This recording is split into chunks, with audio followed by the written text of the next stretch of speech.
Псалтирь. Псалом 22. Псалом Давида.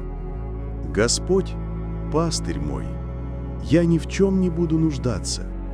Он покоит меня на злачных пажитях и водит меня к водам тихим. Подкрепляет душу мою, направляет меня на стези правды ради имени Своего. Если я пойду и долиной смертной тени, не убоюсь зла, потому что Ты со мной.